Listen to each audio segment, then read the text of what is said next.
We had a client, he just sold his pharmacy business, 37 times revenue, freaking awesome win. And then what we did is we sold it last year. We rolled the money into an opportunity zone. So opportunity zone, then you could grow that over 10 years and pay no tax. Welcome to the Physicians and Properties Podcast, the show where we teach you how investing in real estate can give you the freedom to practice medicine and live life how you want. Doctor! Now, here's your host, Dr. Alex Schloe. Hello, everyone. Welcome back to another episode of the Physicians and Properties Podcast. I'm your host, Dr. Alex Schloe, and today I'm joined by Scott J.𝗷𝗄, who is the founder and CEO of INVST. Scott left corporate America to build a firm around a different vision for wealth, one that focuses less on pushing products and more on helping people really understand, grow, and protect their financial lives. INVST describes itself as its work is helping clients reach their full financial potential through a personal CFO approach. And Scott's mission centers on helping people make money work for them so they can live the life that they actually want. Today, we're going to be talking about what it really means to take control of your wealth, why so many high-income professionals and physicians still feel financially stuck, and how doctors can think differently about money, investing, and freedom. Scott, so great to see you. Thanks for coming on the podcast today. Yeah, thanks for having me, Alex. This is great. Yeah, absolutely. And for folks who don't know, Scott and I met at Kyle Stevenson's Legacy RX conference in Indianapolis. Had an amazing time and really grateful for the connection and the time there. And I really hope that Kyle does the conference again so I can get back out in Indianapolis. Yeah, you guys. That'd be great. Yeah, that'd be awesome. That was so much fun. Yeah, it sure was. Well, Scott, let's go ahead and start with your backstory and why you built INVST. So for those who haven't met you yet, who is Scott J.𝗷𝗄? I'm just a dude, I guess. Just the normal guy. My childhood was kind of rocky my parents divorced when we were very young. We moved to Indianapolis. My mom and dad, my dad was in the food business and working for Steak and Shake. And when they split, we were very poor. And I had a younger brother and sister that was much younger than I was. So here I am now in charge of the house, and we had to move to Section 8 housing, and I just felt that money was always a problem because you had no control because of the circumstances, and you were subject to having to live on someone else's terms. And it was very hard because you had to stay at home. You're locked in this confined place, and if you leave, something bad's going to happen. And my mom would go to work at night and come home and very stressed out. And how are we going to get through? So that was just challenging. And so by the time at 12, I was like, I got to figure this out, and started my own business, paper routing, just anything I could do, hustling, making money wherever I could. And so I was always entrepreneurial, but I was always chasing money. And luckily, I was able to get a scholarship to play. When we moved, I was able to play sports, and it got me into sport. And then it was like, I got a scholarship to go to college. And it was really cool because I never felt like I could ever get out. And what was happening was every time I would decide to do something, I would control my own destiny. So instead of sitting in it, dwelling in it, what I learned was that I can actually, I was actually building my own future, whether I knew it or not, because I made a decision that I am not going to sit in the same environment. I'm going to change my environment. So as that journey goes, I started realizing that, I can go to college. Well, why not do a master's program? Why not do the best program? And then decided to talk my way into a program like, hey, can I get in this program? Well, you got to have we only take presidential scholars and all this stuff. What's your GPA? I was like, well, I got 2.7. Well, who picks? And sure enough, I get into this architecture program. I'm like, wow, I can't draw a straight line. That was a bad idea. So you just keep learning as you go. And then finally, I make it into big tech and corporate America. And how great was that? So I get into that side, and then I realize that I get into the job, and I realize that it's just not for me. And from there, I was like, man, this money thing, because I was always like, well, if I get a good job, then I get enough money, I can go build real estate. And what happened to me was I was in that Section 8 housing, a helicopter dropped in. And I was like, what is this dude doing? What game's he playing that we're not? And he owned all the properties, all the Section 8 housing. And I was like, man, I want to be like that guy. And then my mom ended up getting a job working in the front office of a real estate developer. And I sat down, they had all the plans. They go, this is what you want to do, boy. You want to be on this side. And I'm like, So that's all I wanted, but it took money. So I was like, well, if I get a technology degree, then I can make money, get the money. So I was always chasing money. And then when I got it, I finally made it. I finally got my income. I was in the top of this great program. I moved to Tampa, and we bought a division of IBM, and I finally had made it. And I'm like, this is horrible for me. And I go, what if I could create a business that worked with friends like myself that were chasing it, help them make better choices? And we did like what we would help in big tech for average everyday people. And so we called it, at the time, it's called 𝗪𝗲𝗍𝗀 Consulting. So I thought consulting was the best thing you wanted because we were trained to go work at like a big Accenture or an Ernst & Young consulting. But I realized that consulting was overpriced, no value. I was like, huh. And then our mission was to educate, guide, and counsel people toward reaching their full financial potential. And that was built in 2003. So that was like literally on the back of a napkin over a couple beers saying, that's what we're going to build. So I convinced my roommate to quit his job first because he was in the financial business. I didn't know much about it. I just knew I wanted to know. And we split my paycheck. And that's how this company was created. So it was never built in the confines of a traditional, like I never had a finance degree. I never went through the traditional way of learning money. I just read books. Warren Buffett, Rich Dad, Poor Dad, Real Estate Secrets, How to Build Multifamily Housing. Like I read so many books because I wanted to understand the game. And then I would surround myself with other real estate people that were doing real estate. So I got in with my friends that back then we were playing basketball, and he owns all these properties and he's very young. Like, how do you do it? So he starts to show me who he works with. And that's when I was like, well, let me help you organize yourself. Let me help you protect yourself. Let me help you with your cash flow. And that's when we created what we use now is like build our financial game boards, helping people make better choices. What you would say like a virtual family offices or a full service family office was really what it was, but I didn't know what it was at the time. I was just saying, look, if I can help organize you, help you make better decisions, find money leaking out of your life to create millions of extra dollars, I'll do it for free if you just let me try it. So I'll do it at no cost. And they're like, are you serious? It's like, yeah. And literally I would just create value. And next thing you know, we got a company. That's literally how it started. So you fast forward to now, we're like one of the fastest growing. We're now in RAA and we have real estate. We've got, this whole cool thing, but it's really about the data and managing information to help people make better choices. So that's the longest winding who is Scott J. I wrote a book on it called Future Hack, but it's literally that you're hacking your future every single day. So if you don't like the environment you're in, well, think about it in another way. Like, what would the environment that I'd want to be? So think about what your future would be. And if you could design that, that's what it is. So if I'm going to help you reach your full potential, well, the first thing I do is I got to teach you how to think about your thinking and think about where you want to go.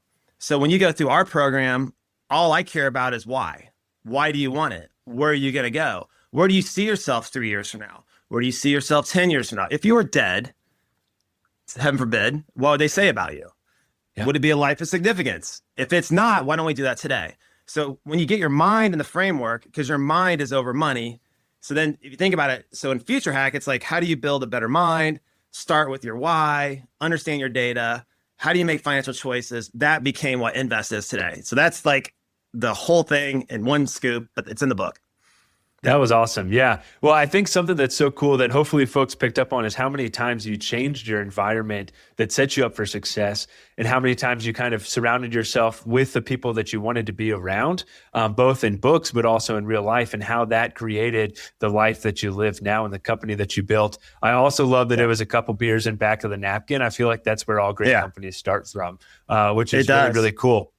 Yeah, Scott, I wanted to ask about kind of that mountaintop moment that you had. You guys purchased that division of IBM. You were like, hey, I'm here. I've hit my financial goals, or at least my income goals, but it sounds like you didn't really feel fulfilled. What was that like for you? I think a lot of physicians feel similarly sometimes, where they finally get into med school, they finish residency, they start getting that attending paycheck, and then they're really in that day-to-day grind of being a physician, and they're like, man, I'm just unfulfilled. What was that like for you?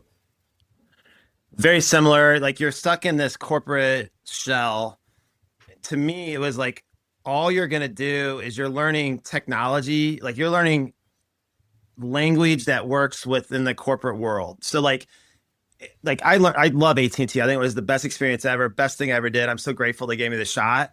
because it taught me a lot about how to be a businessman, how to understand like the Bell system, the Bell Labs. You're talking one of the largest, most successful companies of all time. So successful, they had to break it up and keep breaking it up to keep it going. It's still alive. Like you're just getting shot in the head every day and you're still one of the top companies. So you're like, wow, this is cool. So we really structured our company similarly to the building blocks to what AT&T did. But the thing is that where would I be? So if I started thinking about my future, and if I was thinking, okay, if I'm that person 20 years later and someone like me came in, some young kid, and just took my job, what would my life be like? How significant would it be? And what are my skills? Well, I know all this lingo. My relationships are only inside this company. And it was very hard for me. So that to me, it was like my soul's tapped out. And really, did I make any difference? Did I make anyone better? Like, that's why I never really want to do the big consulting route either. But if I can work with average, everyday people, that can work. So on the physician world, flip it around, like you already are in care. Like you're helping people do better. So like if I want to make money work for people, so I think health and wealth go so close together because if you're not healthy, what gives the money? And I was like, and I always thought that you need two kinds of people in your life, a really good physician and a wealth guy. You got those two, you're good. And I'm like, well, shoot, I better pick one. I definitely don't know health. So maybe that was like really where I was going with it. But and so when I got to Tampa, the consolidation hadn't happened yet, like it did like here in Indiana where I'm at now. And so I was working with real estate people. So here's the problem with real estate people. They're always broke, like always. So it's either they get money and then they spend it real quick. Business owners, they're always that until they have a liquidity event. But you know who's got cash flow? Physicians. So we started a residency program. So I started working with residents and they don't understand money and they're inside healthcare systems. And I'm like, what do you want? And they go, well, I just want to do patient care. I want to help my clients, but I also want to be rewarded for it. So it's like, well, why don't you become in the business of medicine in that way? So what was happening is it's that same confined structure, but you got to see so many more patients. Your quality of patient care goes down. And then your soul's ripped out because you can't do anything that why you got into the business in the first place to help people. And now you're being dictated by big insurance companies, regulations, and things that is ruin your quality of care, selling drugs, pushing products, similar in our business, because you're not going to survive if you don't increase your patient, do your procedures and all that stuff. And now you're a cog in the wheel of the system. And so either you stay in it or you say, you know what? I'm not doing this anymore. I'm going to break it. I'm going to change the industry, which is what we did. So that was the dilemma I was in. And I could see it every day when the physicians come in. They're worn out. They're tired. They're frustrated. They're trying to find a better way. And I'm like, all right, clear the noise, focus. What would it look like if I give you a perfect white canvas? Tell me what it would be. That's amazing. Yeah, it's so true. The amount of burnout, the cog in the wheel, to see more, do more with less resources, just to keep your income where it is, not necessarily to even generate more income is so frustrating. And we're seeing tons of physicians who are starting to really get into real estate and entrepreneurship and starting their own practices again and those sorts of things. So it's so cool to see physicians that are breaking the mold like what you did. I think, a lot of it comes down to the fact that like we just don't get much financial education. I mean, I got none of it while I was in medical school. And now that's kind of changing. And I'm so glad to hear about InvestRx and the things that you guys are doing with residents in order to help get that financial literacy. But why do you feel like physicians still feel like so behind, stressed, or uncertain despite making good money? What's kind of come up as you've talked with more and more docs? Well, first of all, so in my in financial world, you can go to school for 4 years and go start. So they've already got a head start on you. So most people are getting out. So a physician, you got to go through medical school, then you got your residency, fellowship, and by the time you actually go, and then you got to work your way up to partner or whatever, and then you got to keep up with the Joneses because mama wants a new house and you got the kids, and you're like already in that, and that is you're already behind the eight ball.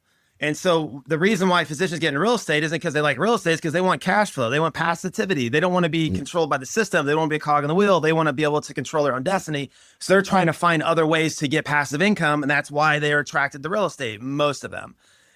Because if they were attracted to real estate, they would have been real estate in the beginning. They wouldn't have went to medicine. Like, it's just pretty simple. They're now changing their unique ability, which what I want to do is take our clients' most unique gifts, what gets them passion, what drives their input to do something, not focus on something that gives you're chasing something again. But if I can teach you the business of medicine, do that well and own medical real estate, own surgery centers, or whatever your business is, now you're doing your passion, you're making a difference, you're helping the people that you wanted to serve in the first place, and you do it in that way. So that's where our clients are coming in. So we help them build out their surgery centers, build out their practices.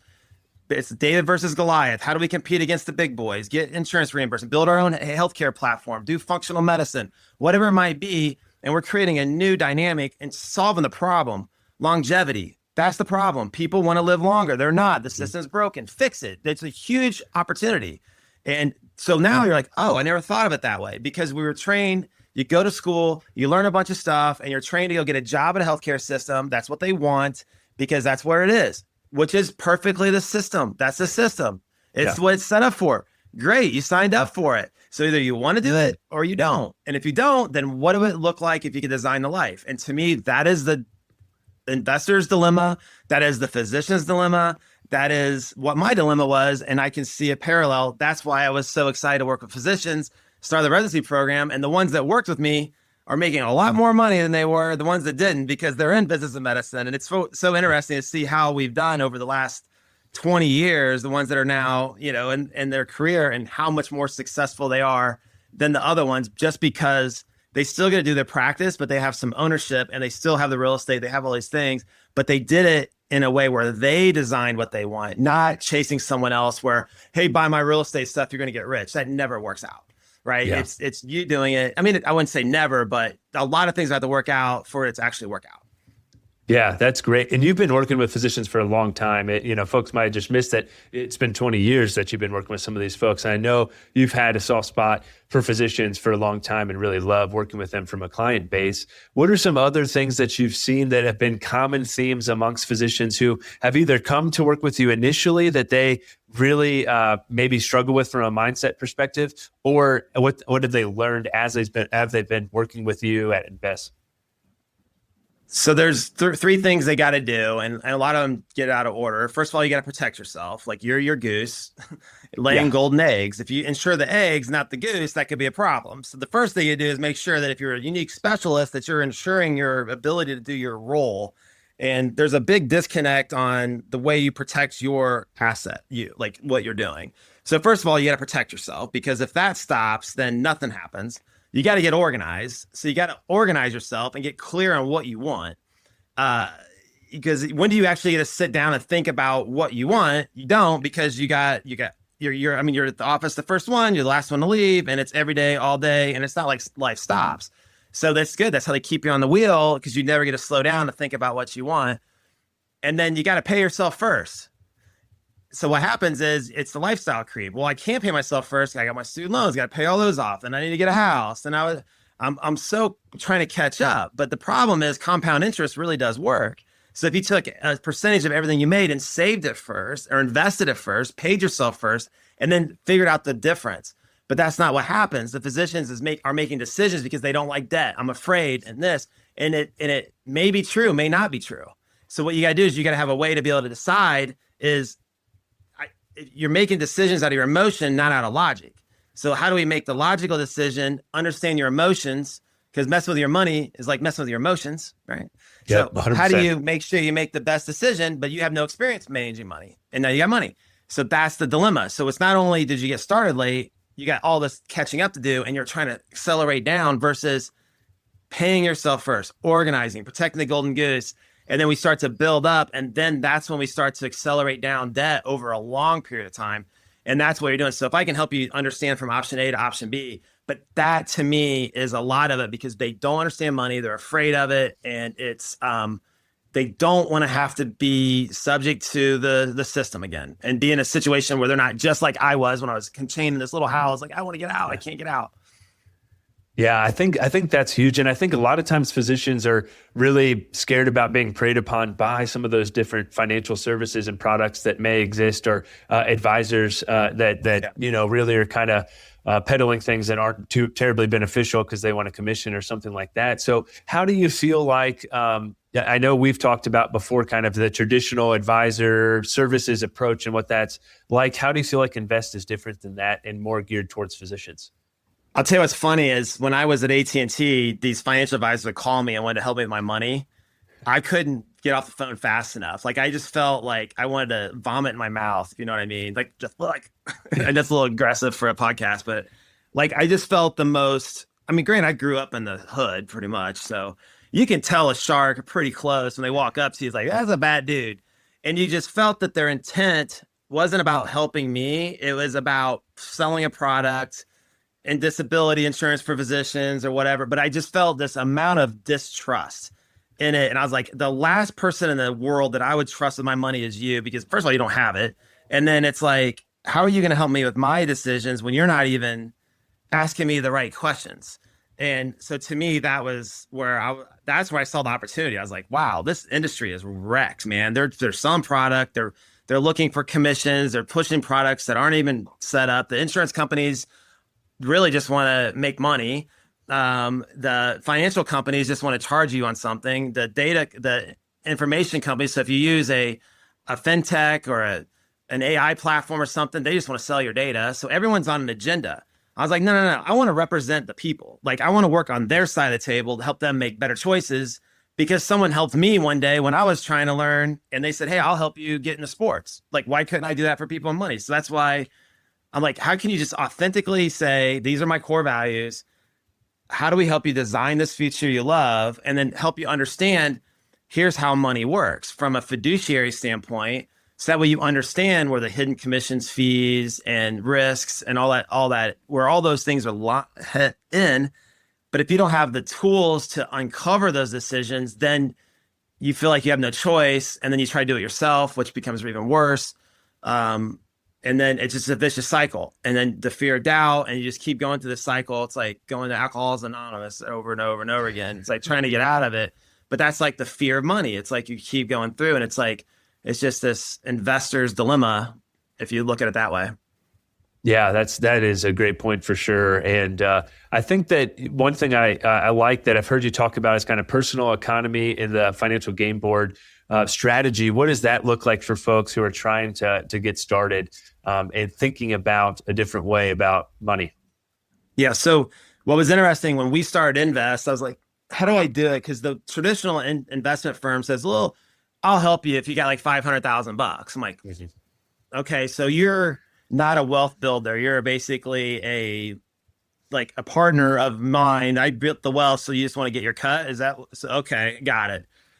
So I'm like, I want to be in the wealth building business. I don't care if you have money or not. Well, you're a physician, so you did some work. Do you love your family? Yeah, I want a good family. Cool. Are you abundant minded? Like, do you think you could do better? Absolutely. All right, cool. Sign up. Do you have money? Yeah. I don't care. So I can go to a residency program and start there. And you would do the same process you would do for that doctor that you would for the client, that one that I helped that built a whole healthcare network and sold it for $1 billion.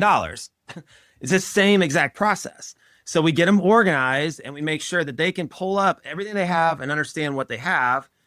And so we aggregate their data so you can see your personal balance sheet. And then from there, it's organized properly. Most people don't even know how to organize their dollars right. And so remember, I wasn't very smart. So I had to break it down for a 5-year-old. So it's only there's only 19 things that you have in your life. There's only 4 ways to protect. There's only so much savings. So if I have a protection, I got my balance sheet and I've got a P&L. Now you can look at things 4-dimensionally, but every decision that you make has an interface. It pulls out. So I put money in a 401k. Well, you actually have a deferred liability. You're building a more deferred liability, and you can't take it out till you're 59 and a half. Yes, you save some money in cash flow because you don't pay the tax. It is protected because it's protected. But then again, you don't have any money that you can get to. You have to wait till 59 and a half. So that is locking up your money. Now, if I could say, instead of doing a 401k, what if I put it into a savings account? And after I built 3 to 6 months liquidity, then I have a year of liquidity. And then that money's working. But yeah, then I would have to pay more in tax because I couldn't defer it. So I have a new tax liability. Is it protected? Well, no, not unless I set it in a family trust or put it in an LLC or a qualified wage account. So option A is qualified plan. Option B is outside. Then you go, well, what if I then want to buy a piece of real estate? Well, if the money's outside, couldn't I then take a loan against my investment portfolio and then buy the property and then cash flow the property, then restructure the debt on the property, create cash flow, then put that money back in. And then, oh, by the way, I get a tax benefit. Oh, I never thought of that. So then, I could So it's not the same as that. Then I can write off things that I wasn't able to do before. So what you're doing is, if you're a resident or you're first year, second year, fifth year, 100th year, whatever in the business, it's the same methodology. But what you're doing is, it's like, you're not going to diagnose a patient without the x-ray or the MRI. Why aren't we doing that for your personal life too? But you don't have the tools. So in our book, Accelerate, it shows like, this is how you organize yourself. But if you go to like mint.com or you go to any of these other platforms, they're not trying to organize you for that. They're trying to sell you something. That's not what they're doing. You need to be able to make better decisions. So it's like, you went to school to learn how to diagnose a patient, look at the MRI, look at the CAT scan, and make a diagnosis. Same thing. I'm looking at the CAT. Here's the x-ray. Now, do you understand the x-ray? Okay, I'm going to walk this real slow for you. Option A is 401k. Option B is we're going to start saving outside of 401k just so you can build some liquidity up. What's that look like? Option A is pay off student debt quickly. Option B, don't pay off student debt, pay it off slowly over a long period of time. Does that make sense? Yeah.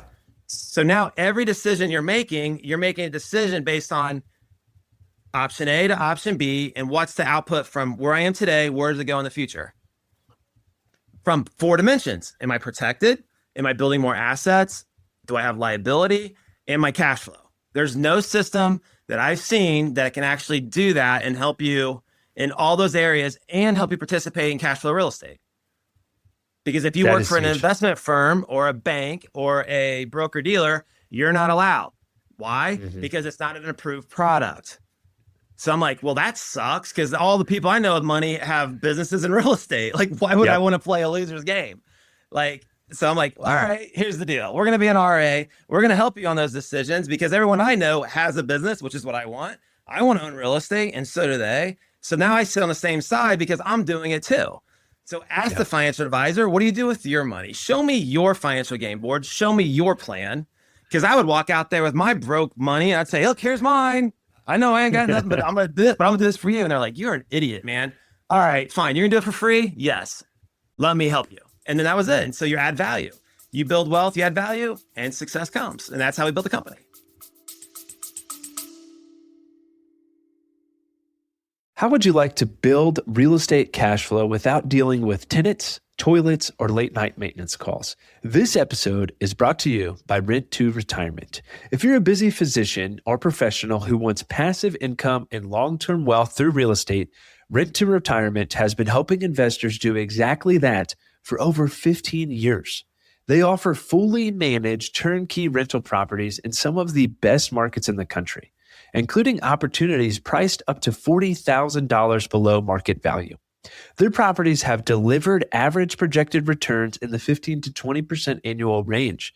And in some cases, you can get started with as little as 5% down.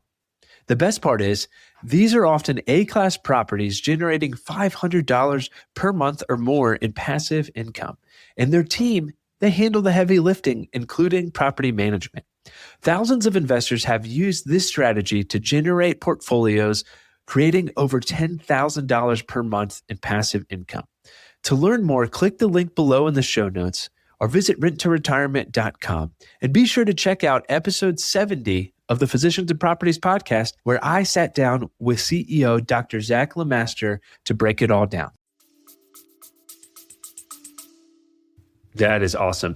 I want to talk about adding value because I think that's something that you guys do so well. But when we were in Indianapolis, Scott and Invest team had us in their box right on the end zone of the Indianapolis Colts game, and it was absolutely incredible. And I think that that's something that you do. And I know Kyle was talking about the Indy 500 and some of the other events. Obviously, definitely a sports guy. But I think that something that you guys do that's so cool is you really go the extra mile to provide value and have these like unique, incredible experiences for folks. So let's talk a little bit about that. What is that like to go the extra mile? How have you seen that impact business for you going forward?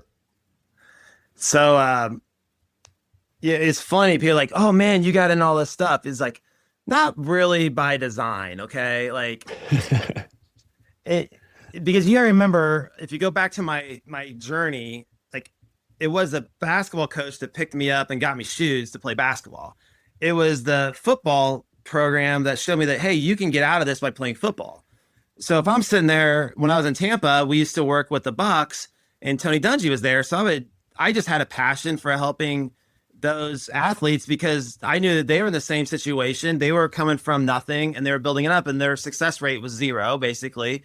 Like, they all go bankrupt, they run out of money. So I was just like, and they were friends. I could talk, I could relate to them, what they're doing.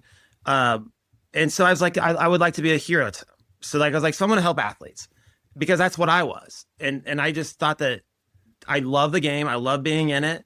And then I like physicians and I like business owners. So I was like, I'm just going to build a company that works with them and my friends because that's what we are. Right. So, that being said, here you are going to the Bucks, you're picking up game checks back then and you're putting them in. And then by the time the summer comes around, I was the pond man. Like, hey, can you help me with my motorcycle and my diamond rings and all this stuff? Cause I'm out of money because it stopped. I was like, y'all need some like financial literacy. So then, so I got an 𝗵𝗆𝗄𝗆, and next thing you know, 𝗵𝗆𝗆𝗀𝗍𝗍 passed away here at the Colts. And then Carly's like, she was in YPO with us and stuff. And when Tony came here, he had created this program for the players. DT was running it. And sure enough, they said like, hey, would you guys be interested in being a wealth partner of the Colts? I'm like, seriously? Like, that'd be really cool. But you got to remember, we had already worked with a lot of the players. We've had built history. So it was a 20-year in the deal. And it was just such an honor to be able to say that because I just love the journey. I love the stories. I love the underdog story. The IndyCar thing was a different one. So in IndyCar, we had a driver. So we have the sports agency that we help build up and then go. And I don't know if you know about IndyCar, but usually the drivers are broke. Like, they have no money. So it's like literally they're just trying to find someone to sponsor their next deal. So Jack Harvey was just an old farm town kid that, I wouldn't say old, but he is kind of old now. But he was a farm town kid that really came up from nothing. Like, you think, oh, he's an IndyCar driver, he's loaded. It's like, no, he actually go-karted in a farm town and outside the UK, worked his way up, could have gone Formula One, got second place in Indy Lights and makes it in into IndyCar. And then sure enough, his sponsorships just got taken by teams and things went there. So he comes in as Invest. He's like, yeah, I don't know what my next step is. So we start helping him. He's like, do you want to help me get on cars? I don't know what that means, man. That's like how billionaires become millionaires is what I understand about IndyCar. Yeah. And so then Dale Coyne comes in and he's like, hey, it's like the worst team in IndyCar. He's like, hey, Sonny. He's like, I was like, dude, the race, you start in 2 weeks. He's like, some money's better than no money. And I was like, this guy's the biggest redneck crazy guy ever. I freaking love him. Like, I'm in, man. So we did. I was like, what a great experience that you could go take someone down on a track, see cut rubber. This dude's an underdog story. And you can bring your clients down and then they can get on the car too and tell their story through the car, through the experience. That's awesome. So think about high level experiential events that you don't usually get. I was like, wow, if I'm going to do an event, I don't want to go do a lunch and learn at some like hotel. Yeah. Let's go to the track, man. Let's go to the Colts game. Let's have fun with it and let Jack Harvey tell the story. Let that person, because guess what? He's now on the track. He's a Fox commentator. I was like, dude, you're the face of IndyCar. I guarantee. And he's like, what do you mean? I was like, no, I see you as the face of IndyCar. He's like, what do you mean? It's like, dude, Fox is coming into IndyCar. He's like, what's that mean? I was like, that means we need to get you on the commentating. You should be commentating. And he's like, well, I thought about that. They kind of approached it to me. It's like, what are we gonna do? It's like, we're gonna go to the Super Bowl. What do you mean we're gonna go to the Super Bowl? Well, we're gonna take our IndyCar to the Super Bowl. What? Like, yeah. And then my wife got her uncle to go and interview Jack on a Fox affiliate out of Pittsburgh. And sure enough, we go into our hotel and there's Fox. We walk down and no credentials, just walk right in and start talking to Fox people. Within a few weeks, he's now a Fox commentator. And then, so now Invest has Jack Hollywood Harvey running the Invest car in the Indy 500. We were in 5th place for a good chunk of the race. And then his brakes went out, of course, but that was fun. And then this next year we're running it. So imagine bringing your most high level relationships. They can come in. So we have a medicine day. So we have CEOs and executives from healthcare coming in, learning about medicine and the sport of medicine. And so with one of our sponsors, so now we did a real estate summit. We did an investor day. So we had like Angelo Pizzo, the Rudy and Hoosiers, and he's doing working on an Indy 500 movie, like how movie finances work. Home field apparel, they're big at IU. So the guy started designing stuff in his house. So we helped him with his capital stack. And so he does all the apparel for the 500 and like what that business is like. One of my friends, his family was part of the Holman family that sold the track. So he was Generation 3, and he used to run it before they sold it to Penske, and he created a ski that's got shocks on it. So imagine mountain bikes. So so we have this investor day with all our friends talking about these great ideas and these businesses that are transforming industries. So that's a fun event. So does that make sense? So think about awesome engaging events with the people like sports and physicians and business all together. And we're experiencing together. And then we're creating just like what we did with Physicians RX. You come in, we teach, and then we have the football player come and tell their story and say that's your mind over money game. But if I can get you to experience something and say, look, no, that guy was just a dude just like you or us that was there. And the guy who owns the team is the same too. And now you're getting an experience. So you can say, these are just normal people that have designed a life that they love. Yeah. That's all we're doing. So now the clients have more connection to that. And then they can say, oh, I can do this. So think about this tribe, this following of abundant-minded people that love and want to win. They're abundance. They're a different type of person. They're not thinking about what can I take from you? What can I get? They're givers, not takers. That's what the Invest community is all about. That's what I want to be. I don't want to be with people that are like that. So I'm I want to build it with my friends this way. And if the whole community grows, we all win.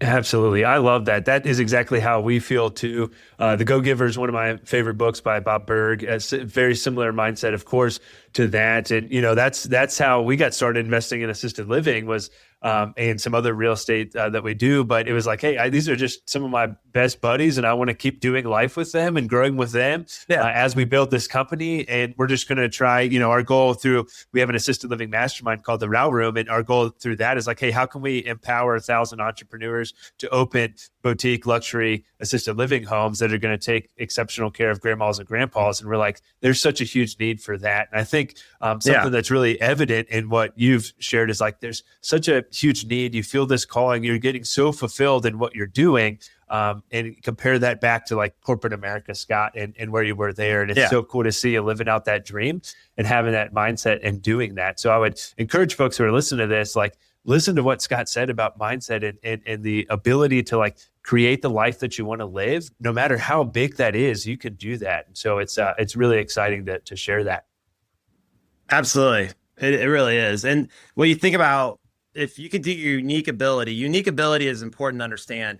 It's something that you can do that you would never get tired of doing, that you could go and you just keep that excitement. If you could find that that's purpose, right?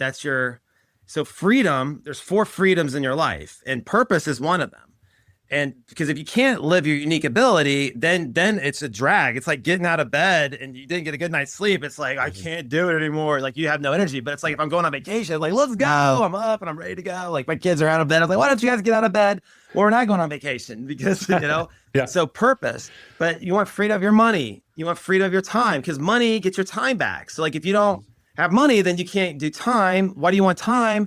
To spend with the relationships and the people that you love, so you can live your bigger purpose. So every person that comes into my office, and I've met with thousands of people, all these different doctors, because I like to work in it, because I was how can I help 1 million people be free from financial worry and actually achieve whatever their potential is? It's not for me to decide, it's for them.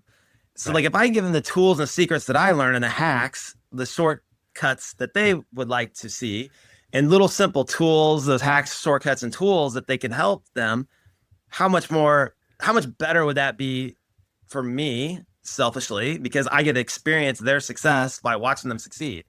It's cool. It's taking your kid to Disney World for the first time, or taking a new person to the Indy 500 and see their head pop off, or we did, get to sit on a field suite and you got the players jumping into the suite saying, what's up? And they're amazing.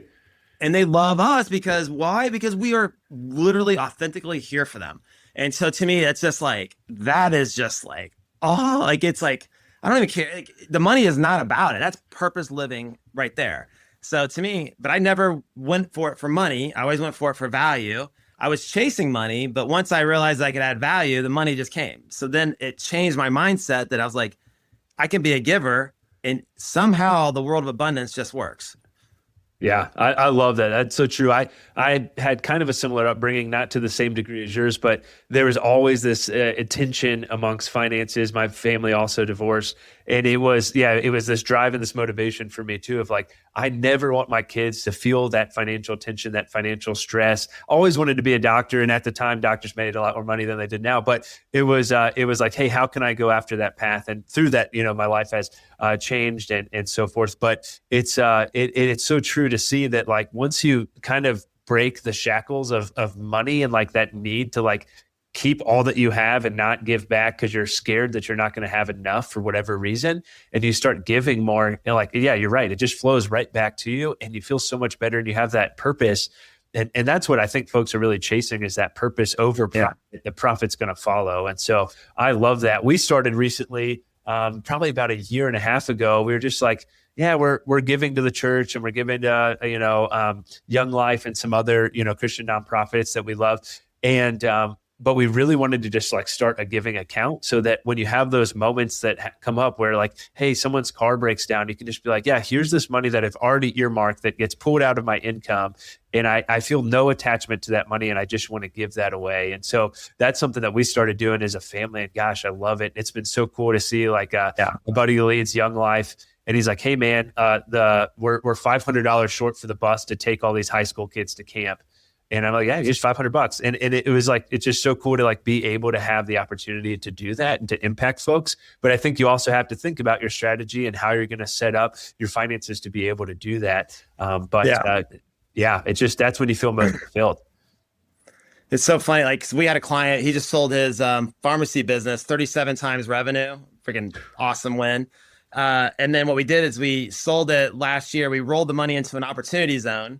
So opportunity zone, then you could grow that over 10 years and pay no tax. And the problem is it was last year, so the tax is actually due in 12 months. So then we set up a charitable fund.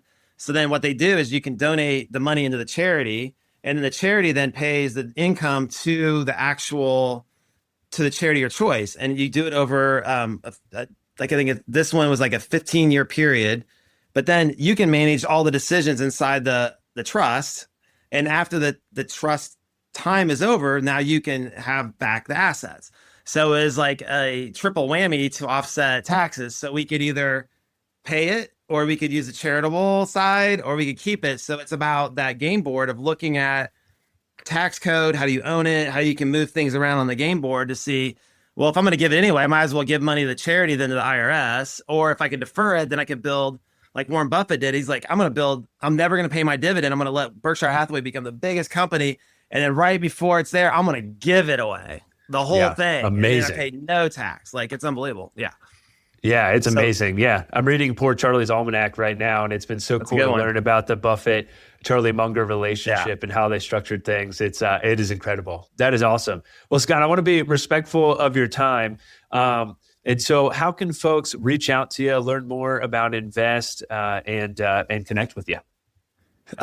You can email me anytime. It's Scott@Invest. We can't spell, so there's no E. So INVST.com, Scott with 2 T's. That's my email. So feel free to hit me up. I'm always available. And then our website's invest.com. And on there's a quiz you can take, a freedom quiz, and it goes through our 6 principles. I don't know if you've ever read Elon Musk's book, which was really cool. And I didn't know this at the time, but when I wrote Accelerate, I was like, could you have financial principles that would stand the course of time no matter what? And so he talks about the algorithm. The algorithm is principles-based thinking first, and then you move into faster. And I'm like, oh my gosh, like, so Accelerate is the principle. So in there's 6 key principles, and then you can go through it and you can tell you where you're at on the 6 principles. And if you got a flat tire here or wherever, so it gives you a framework to be able to think through that. But it's everything that you'll see, like so Poor Charlie's Almanac is rules. Like, you're talking about value-based investors. These are the rules to make the who's do your job right. So a lot of that Buffettisms are in there, and Charlie Munger, because that's just your investment thesis. And like, they have theirs. And so it's in that. So if you go on the website, you can go through that journey and see where you're at. And if you say, hey, give me the game board, then we can engage with that. And like I said, just take it, man. See what you can learn. If we can help, great. If not, we're here to assist. So just think of it just as like, we're just we're all looking at winning. And if there's a way for us to help you in some way, or there's a product or service that we can offer, we'd love to. But if not, here's all my stuff I can give away for free. It's there. I love that. Thanks, Scott. I really appreciate it. This was a great conversation. And I think a lot of docs who are listening are going to resonate with the idea of, hey, how we really have to take control of our financial life. I appreciate the way that you do it, man. I love your mindset and your ability and your abundance. And so thank you so much for your time, Scott. I hope you have a good rest of the day. You too. Appreciate you guys. Awesome. Take care. Yep. Hey, real quick, if you're still listening to this, I'm assuming you got value from it. So I need your help specifically. My 2-year vision with this podcast is to help 100,000 physicians learn how investing in real estate can give you the freedom to practice medicine and live life how you want. There are 2 main ways that a podcast grows. One is through ratings and reviews, and the other is word of mouth. If you can please leave me a 5-star rating and review on Apple Podcasts and Spotify, as well as send this to 1 to 2 friends that you think would get value from it, we can reach the physicians that we want to reach. Thanks in advance, and talk to you on the next episode. Please note that the information shared on this podcast is for informational purposes only and should not be considered financial, medical advice. The views expressed on this podcast are those of the host and the guest and do not necessarily reflect the views of the Department of Defense or the United States Air Force.